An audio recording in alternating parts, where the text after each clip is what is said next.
Cheating wife and her boss were publicly exposed by husband at a charity event. The black tie around my neck felt like a noose. Ironic, considering I was the one about to execute a plan months in the making. The ballroom of the Westmore Hotel glittered with chandeliers and the jewelry of Boston's elite.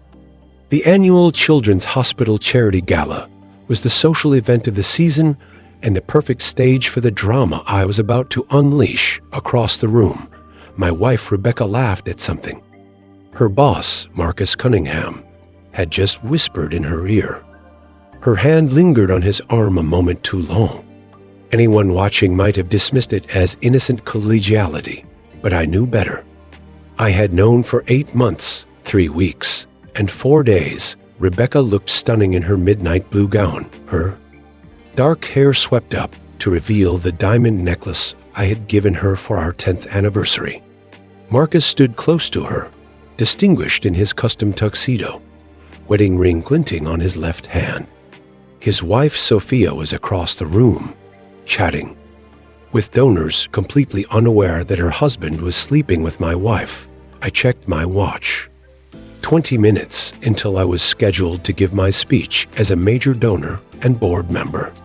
20 minutes until I destroyed 2 marriages and possibly my own reputation in the process. Another scotch, sir.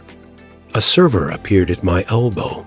No, thank you, I replied. I need a clear head tonight. The affair had begun innocently enough: late nights at the office, weekend conferences, urgent business trips. Rebecca was a rising star at Cunningham Financial, and Marcus was grooming her for partnership. At least, that's what I believed for the first 6 months. Then came the text message I wasn't meant to see when Rebecca handed me her phone to take. A photo at our friend's wedding. I can still taste you. Meeting at the usual place tomorrow? My world collapsed in that moment, but I didn't confront her. Something cold and calculated took over. I needed to know everything before I made my move. I hired a private investigator who documented their Tuesday afternoon hotel meetings, their intimate lunches, the secret weekend in Chicago when Rebecca told me she was at a financial summit in Denver. Most damning of all were the emails, hundreds of them discussing not just their affair, but how they laughed about deceiving me and Sophia. How Marcus had promoted Rebecca not for her financial acumen, but to keep her close. How they planned to continue indefinitely, enjoying the stability of their marriages while indulging their passion. I sipped my water, forcing myself to breathe. Slowly, as Rebecca caught my eye across the room and waved. I smiled back, the picture of the supportive husband. She had no idea I had emptied our joint accounts that morning. No idea I had already sent copies of the emails and photos to Sophia and the board of directors, timed to arrive tomorrow morning. No idea I had the flash drive in my pocket that would connect to the gala's presentation system. Marcus approached the podium, tapping the microphone. Ladies and gentlemen, welcome to the 15th Annual Children's Hospital Charity Gala. I'm Marcus Cunningham, and on behalf of Cunningham Financial, our title sponsor for the 10th consecutive year, I'd like to thank you all for your incredible generosity. Applause filled the room. Marcus continued, outlining the company's commitment to children's health care, their dedication to the community. His charisma was undeniable. It was part of what had drawn Rebecca to him. And now, Marcus said, I'd like to invite Daniel Foster, one of our most dedicated board members and generous donors, to say a few words about the impact of our work. That was my cue. I stood, straightening my jacket, and made my way to the podium. Marcus clasped my shoulder in a friendly gesture as we passed. The room quieted as I stood before the microphone. 300 expectant faces turned toward me. I looked at Rebecca, who smiled encouragingly. I looked at Sophia Cunningham, elegant and unsuspecting. I looked at the flash drive in my hand, and in that moment, I made a different choice. Thank you, Marcus. My voice was steady. Good evening, everyone.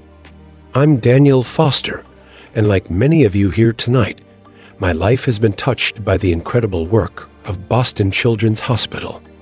I launched into my prepared speech about the hospital's groundbreaking cancer treatment that had saved my niece's life, about the dedication of the doctors and nurses, about the importance of continued funding. Not once did I mention the affair. Not once did I reach for the flash drive containing proof of my wife's betrayal. The revenge I had meticulously planned for months evaporated in the face of the real purpose of the evening, helping children who had done nothing to deserve the suffering they endured after the speech. Amid congratulations and handshakes, I made my way to Rebecca. "You are wonderful," she said, kissing my cheek. "We need to talk," I replied quietly. "Not here." "Tomorrow." A flicker of alarm crossed her face, quickly masked. "Is everything okay?" "No," I said simply. But making a scene here wouldn't help anyone. I turned away, heading for the exit. I had made my decision. I wouldn't expose them publicly, wouldn't derail the charity event with personal drama. But neither would I continue living a lie. The next morning, I sat at our kitchen table with the evidence spread before me when Rebecca came downstairs. She had come home late from the gala, slipping into the guest bedroom without waking me. "Daniel, what is all this?" Her voice trembled as she recognized the hotel receipts, the photographs, the printed emails. 8 months, I said calmly. 8 months you've been sleeping with Marcus Cunningham. Did you really think I wouldn't find out? The color drained from her face. She sank into a chair, her hand covering her mouth. "I was going to expose you both last night," I continued. "I had it all planned. The emails projected on the big screen, the photos, all of it. I wanted to hurt you the way you've hurt me. Why didn't you?" She whispered, "Because I realized that would make me like you selfish, caring only about my own feelings regardless of who gets hurt in the process." I stood up. "I've already contacted a divorce attorney. You'll be hearing from them this week." "Daniel, please. I can explain." "Save it," I interrupted.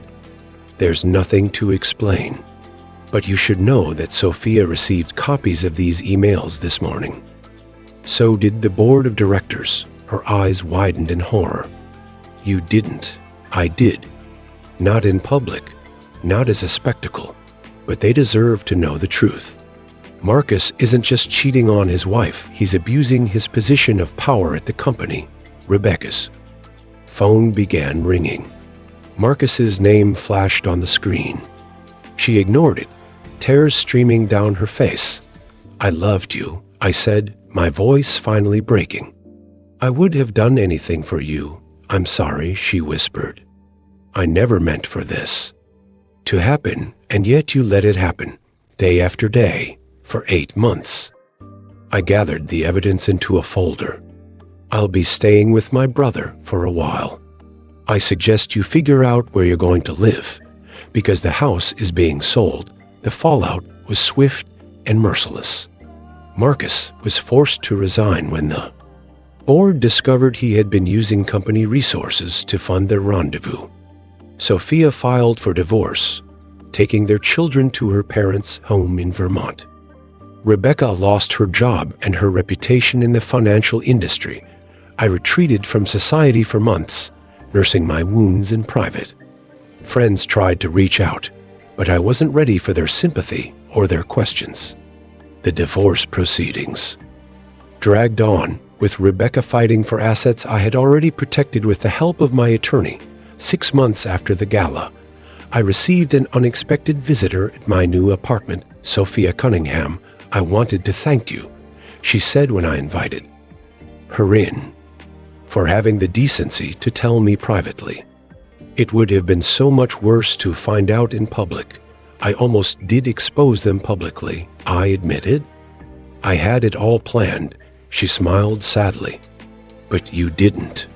That says a lot about who you are, Daniel." We talked for hours that day, two broken people who understood each other's pain. Sophia had started a small art gallery, channeling her grief into something productive. I had thrown myself into volunteer work at the hospital, finding purpose. In helping others, our friendship developed slowly, cautiously. Neither of us was ready for anything more, both still healing from profound betrayals. But there was comfort in having someone who truly understood, who didn't offer platitudes or rush the grieving process. 2 years later, I stood in Sophia's gallery, admiring her latest exhibition, a series of landscapes that captured both desolation and hope. The divorce was long finalized. I had heard through mutual friends that Rebecca had moved to Chicago, presumably to be with Marcus, though that relationship had reportedly fallen apart within months. "What do you think?" Sophia asked, appearing beside me. "They're beautiful," I replied honestly. "Especially this one." I pointed to a painting of a sunrise over a barren field, the first golden rays transforming the landscape. "That's my favorite too," she said. "I've titled it after the storm." I smiled at the aptness of the name. "Sophia, would you like to have dinner with me tonight? Not as friends, but as a date." She looked surprised, then thoughtful.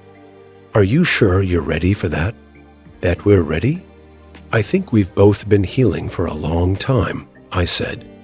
"And I'd like to see if there's something more between us."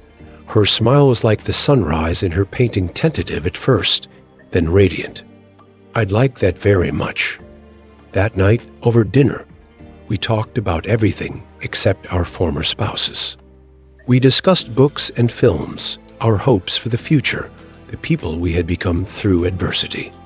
For the first time in years, I felt a genuine connection with someone who knew my worst moments and still saw value in me. 5 years after the gala, Sophia and I stood together at another charity event, this time as husband and wife. The journey from betrayal to this new happiness had been long and often painful. There had been setbacks and moments of doubt, nights when old wounds seemed too deep to ever fully heal. But standing there with her hand in mine, I knew that the decision I made that night at the podium to choose dignity over public revenge had been the first step toward this unexpected joy. The exposure of the affair had still brought consequences for Rebecca and Marcus, but it had happened in a way that preserved some measure of humanity for all involved. "Any regrets?" Sophia asked quietly, seeming to read my thoughts. I looked at her, this strong, compassionate woman who had faced heartbreak and emerged with her grace intact, and shook my head. "Not one," I replied truthfully. "Every step, even the painful ones, led me here. Sometimes losing what you thought you wanted opens the door to what you truly need." In seeking revenge, I had found something far more valuable: the chance to rebuild with integrity, to love again without fear, and to discover that happiness can grow even in the most damaged places. The end.